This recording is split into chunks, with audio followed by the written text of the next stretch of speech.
आज की इस वीडियो में हम लोग लूसेंट टॉपिक सीरीज़ को कंटिन्यू कर रहे हैं। आज हमारा टॉपिक 5 है, सिकंदर एवं मौर्य साम्राज्य। इसमें पढ़ेंगे हम लोग। तो चलिए शुरू करते हैं फर्स्ट क्वेश्चन से।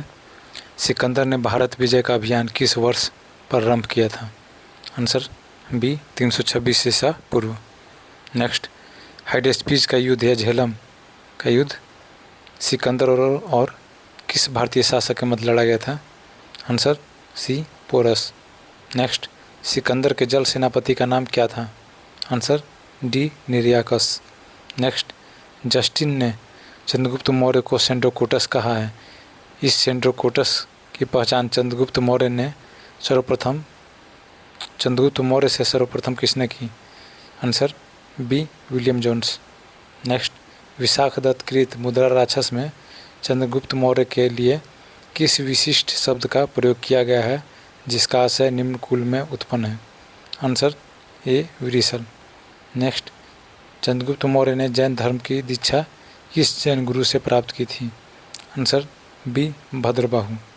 नेक्स्ट, मेगास्थनीज की पुस्तक इंडिका के अनुसार पाटलिपुत्र नगर कितने बुर्ज और कितने द्वारों वाला एक विशाल प्राचीर से घिरा हुआ था?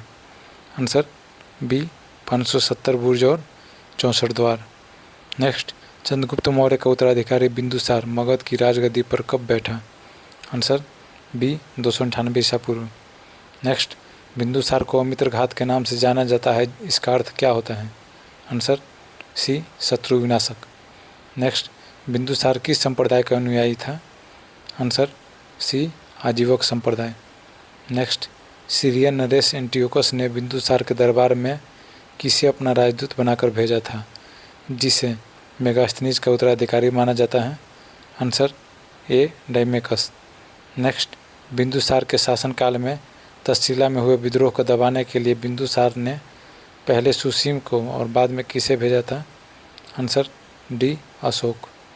नेक्स्ट, मगध की राजगद्दी पर बैठने के समय अशोक कहाँ का राज्यपाल?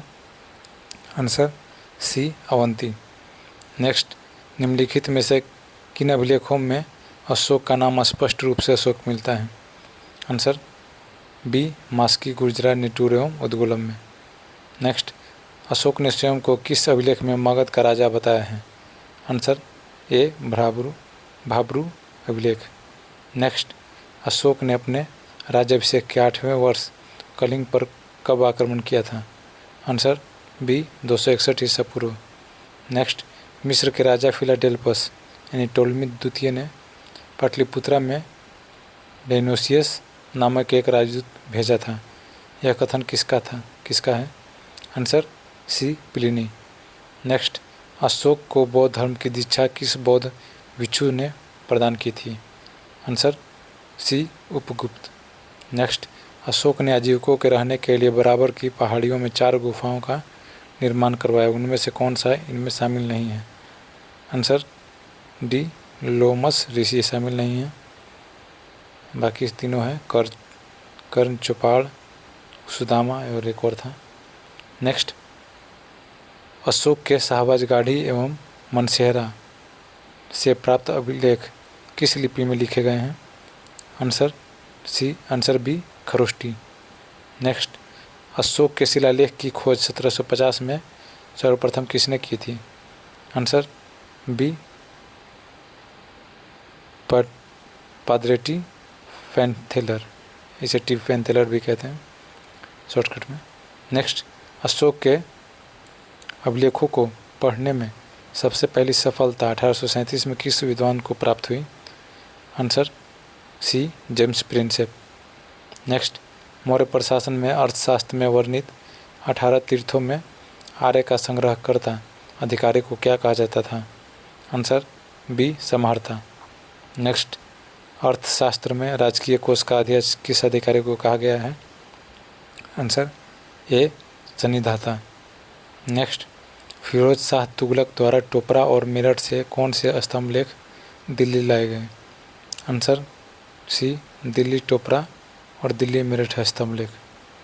नेक्स्ट, अशोक का कौन सा स्तंभ लेख चंपारण में स्थापित है जिसकी खोज 1872 में कराकल ने की थी?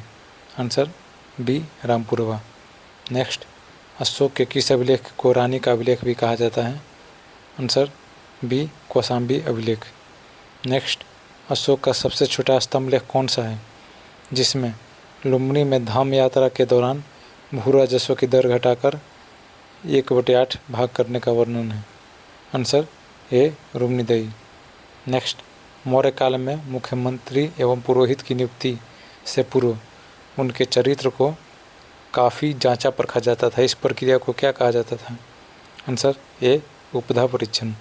नेक्स्ट, अर्थशास्त्र में गुप्तचरों के लिए किस शब्द का प्रयोग किया गया है? आंसर बी गुड पुरुष। नेक्स्ट, अशोक के समय मौर्य साम्राज्य में प्रांतों को क्या कहा जाता था और उनकी संख्या कितनी थी? आंसर बी चक्र कहा जाता था, संख्या 5 थी। नेक्स्ट, मौर्य प्रशासन में प्रांतों यानी चक्र के प्रशासक को क्या कहा जाता था? आंसर बी कुमार या आर्यपुत्र या राष्ट्रीय। नेक्स्ट, प्रशासन की सबसे छोटी इकाई ग्राम थी, इसके मुखिया को क्या कहा जाता था? आंसर सी ग्रामिक। नेक्स्ट, मौर्य प्रशासन में 10 ग्रामों का शासन संभालने वाले सबसे छोटे प्रशासक को क्या कहा जाता था? आंसर बी गोप। नेक्स्ट, मेगास्थनीज के अनुसार नगर का प्रशासन 30 सदस्यों का एक मंडल करता था जो कितनी समितियों में विभाजित था? आंसर सी 6 समितियाँ। नेक्स्ट, मौर्य प्रशासन में बिक्री कर बचाने वाले को कौन सा सजा दिया जाता था? आंसर बी मृत्युदंड। नेक्स्ट, मेगास्थनीज के अनुसार मार्ग निर्माण अधिकारी को किस नाम से जाना जाता था? आंसर ए एग्रोनोमोई। नेक्स्ट, युद्ध क्षेत्र में सेना का नेतृत्व करने वाला अधिकारी क्या कहलाता था? आंसर बी नायक। नेक्स्ट, जस्टिन के अनुसार चंद्रगुप्त मौर्य की सेना में लगभग कितने अश्वारोही सैनिक थे? Answer B 50,000। नेक्स्ट, मौर्य प्रशासन में गुप्तचर विभाग किसके अधीन था? आंसर बी महामात्य सर्प। नेक्स्ट, अर्थशास्त्र के अनुसार एक ही स्थान पर रहकर कार्य करने वाले गुप्तचर को क्या कहा जाता था? आंसर बी संस्था। नेक्स्ट, मौर्य काल में अशोक के समय जनपदीय न्यायालय के न्यायाधीश को क्या कहा जाता था? आंसर बी राजुक। नेक्स्ट, मौर्य काल में सरकारी भूमि को किस नाम से जाना जाता था? आंसर ए सीता भूमि। नेक्स्ट, मौर्य काल में बिना वर्षा के अच्छी खेती होने वाली भूमि को क्या कहा जाता था? आंसर बी अद्योमात्रिक। नेक्स्ट, मौर्य काल में अनाज के माप के लिए किस पैमाने का प्रयोग किया जाता था? आंसर ए द्रोण। नेक्स्ट, मेगास्थनीज ने अपनी पुस्तक इंडिका में भारतीय समाज को कितने वर्गों में विभाजित किया है? आंसर सी 7। नेक्स्ट, मौर्य काल में स्वतंत्र वेश्यावृत्ति को अपनाने वाली महिला को क्या कहा जाता था? आंसर बी रूपाजीवा। नेक्स्ट, नंद वंश के विनाश करने में चंद्रगुप्त मौर्य ने कश्मीर के किस राजा से सहायता प्राप्त की थी? आंसर बी प्रवर्तक। नेक्स्ट, मौर्य शासन कुल कितने वर्षों तक रहा? आंसर बी 137 वर्ष। नेक्स्ट, मौर्य वंश के अंतिम शासक बृहदत्त का हत्या 185 ईसा पूर्व में किसने की और मगध पर शुंग वंश की नींव डाली? Answer b Pushyamitra Shunga. आज का ये टॉपिक यहीं पे समाप्त होता है। वीडियो अच्छा लगे तो वीडियो को लाइक और चैनल को सब्सक्राइब कर दें। मिलते हैं अगले टॉपिक के साथ। ये टॉपिक कंटिन्यू चलता रहेगा। वीडियो को कैसा लगा